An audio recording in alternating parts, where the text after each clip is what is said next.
Hi friends, நம்ம எல்லாருக்குமே ரொம்ப பிடிச்ச காமெடி ப்ரோக்ராம் குக்கு வித் கோமாளி. சின்னவங்கலேருந்து பெரியவங்க வரைக்கும் நம்ம குடும்பத்தோடு உட்காந்து எல்லாருமே சேர்ந்து ரசித்து பார்க்கக்கூடிய ஒரு ப்ரோக்ராம் இது. இதில் நம்ம சிவாங்கி அக்கா செஞ்ச ஆலு பராத்தா நம்ம கிச்சனில் எப்படி செய்கிறதுன்னு பார்க்கலாம். இது வரைக்கும் தமிழ் ஃப்ரெண்ட் சேனலை சப்ஸ்கிரைப் பண்ணாத நண்பர்கள் சப்ஸ்கிரைப் பண்ணிக்கோங்க. அப்படியே பக்கத்தில் இருக்கிற பெல் ஐக்கானை கிளிக் பண்ணிவிட்டு ஆல் அப்படிங்கிற ஆப்ஷனை கிளிக் பண்ணிக்கோங்க. அப்போ தான் நாங்கள் போகிற நியூ அப்டேட்ஸ் டெய்லியும் உங்களுக்கு உடனுக்குடன் நோட்டிஃபிகேஷன்ஸாக வரும். ஒரு மிக்சிங் பவுல் எடுத்துக்கோங்க. அதில் 1.5 கப் அளவுக்கு கோதுமை மாவு சேர்த்துக்கோங்க. சேர்த்துட்டு 1 டீஸ்பூன் அளவுக்கு உப்பு சேர்த்துக்கோங்க. உப்பு சேர்த்து நல்லா மிக்ஸ் பண்ணி விட்டுருங்க. அப்புறமா கொஞ்சம் கொஞ்சமாக தண்ணி சேர்த்து இந்த மாவு நல்லா திக்காக பிசைஞ்சிக்கலாம்.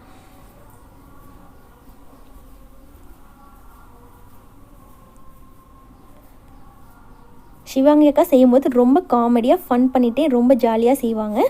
ரொம்ப நல்லாயிருக்கும் அந்த ப்ரோக்ராம்.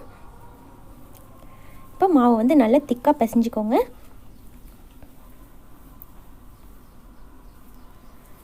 ரொம்ப ரொம்ப குயிக்காக இதை நம்ம டேஸ்டியாக ப்ரிப்பேர் பண்ணிடலாம். இப்போ மாவு ப்ரிப்பேர் பண்ணதுக்கப்புறமா க்ளோஸ் பண்ணி வச்சுருங்க, இருக்கட்டும். இப்போ வந்து ஒரு மிக்சிங் பவுல் எடுத்துக்கோங்க. அதில் 3 உருளைக்கிழங்கு நல்லா வேக வச்சுட்டு அதுக்கப்புறமா சேர்த்துக்கோங்க. இப்போ வேக வச்ச உருளைக்கிழங்கு நல்லா மேஷ் பண்ணிக்கலாம்.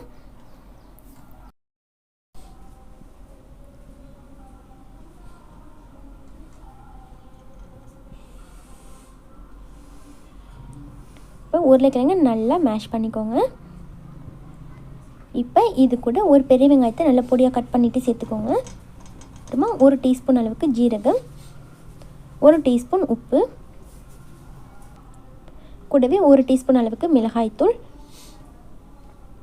1/4 டீஸ்பூன் அளவுக்கு பெருங்காயத்தூள், அப்புறமா 1/2 டீஸ்பூன் அளவுக்கு சாட் மசாலா. இது வந்து ஆப்ஷனல் தான், இருந்துச்சுன்னா சேர்த்துக்கோங்க, இல்லைன்னா பரவாயில்ல. அப்புறமா 1/2 டீஸ்பூன் அளவுக்கு கொத்தமல்லி தூள் சேர்த்துட்டு பொடியாக கட் பண்ண கொத்தமல்லி இலைகளையும் சேர்த்துக்கோங்க. சேர்த்துட்டு இது எல்லாத்தையும் நல்லா மிக்ஸ் பண்ணி விட்டுக்கலாம்.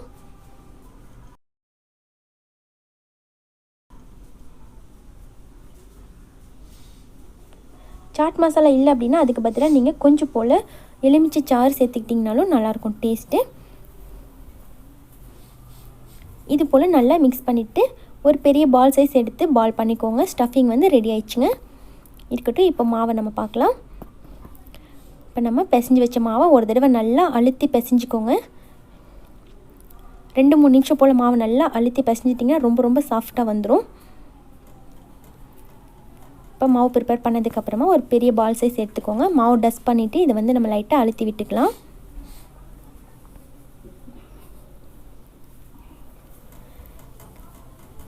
கை வச்சு வந்து நம்ம உள்ளங்கை சைஸுக்கு இதை வந்து அழுத்தி விட்டுக்கலாம்.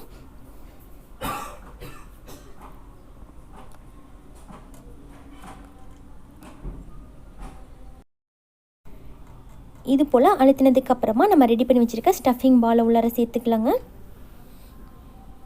இப்போ பொட்டேட்டோ ஸ்டஃபிங்கை உள்ளார வச்சுட்டு எல்லா சைடும் க்ளோஸ் பண்ணி விட்டுருங்க. சைடு எல்லாத்தையும் எடுத்து மேலே கார்னருக்கு கொண்டு வந்துடுங்க. க்ளோஸ் பண்ணிவிட்டு இப்போ எக்ஸஸ் மாவை நம்ம எடுக்க தேவையில்லை, இதை வச்சு அப்படியே அழுத்தி விட்டுருங்க. இது போல் ரவுண்டாக ப்ரிப்பேர் பண்ணதுக்கப்புறமா மேலே கொஞ்சம் போல் மாவு டஸ்ட் பண்ணிக்கிட்டு தேய்க்க ஆரம்பிச்சிடலாம். தேய்க்கும் போது ரொம்ப ஃபாஸ்ட்டாக நம்ம தேய்க்கக்கூடாதுங்க, கொஞ்சம் பொறுமையாக தேய்க்கணும். அப்போ தான் ஸ்டஃபிங் வந்து வெளியில் வராமல் இருக்கும்.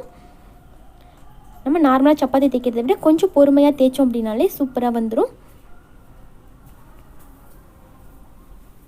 அவ்வளோதான், ரெடி ஆயிடுச்சு. இதை வந்து நம்ம இப்போ தோசை தவாவில் சுட்டு எடுத்துக்கலாம். ஸ்டவ் ஆன் பண்ணிவிட்டு தவா வச்சுக்கோங்க. நல்லா ஹீட் ஆனதுக்கப்புறமா வச்சுக்கோங்க. மேலே கொஞ்சம் போல் 1/2 டீஸ்பூன் அளவுக்கு பட்டர் சேர்த்துக்கோங்க. பட்டர் இல்லைன்னா நெய் போட்டு சுட்டு எடுத்திங்கன்னா ரொம்ப நல்லாயிருக்கும். திருப்பி போட்டுட்டு திரும்பவும் இந்த சைடு கொஞ்சம் போல் பட்டர் சேர்த்துக்கலாம். எல்லா சைடு வர மாதிரி நல்லா ஸ்ப்ரெட் பண்ணி விட்டுருங்க.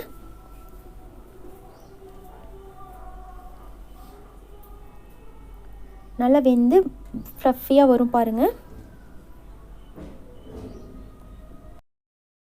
2 சைடும் நல்லா வெந்து வந்ததுக்கப்புறமா ஆனியன் ரைத்தா கூட சர்வ் பண்ணிங்கன்னா ரொம்ப ரொம்ப அட்டகாசமான டேஸ்ட்டில் இருக்குங்க. இதே போல் ஆலு பராத்தா நீங்களும் உங்கள் வீட்டில் கண்டிப்பாக ட்ரை பண்ணி பாருங்கள் ஃப்ரெண்ட்ஸ். இந்த வீடியோ உங்களுக்கு பிடிச்சிருந்துச்சின்னா மறக்காமல் லைக் பண்ணி உங்கள் ஃப்ரெண்ட்ஸ்க்கும் ஷேர் பண்ணிக்கோங்க. தேங்க்யூ.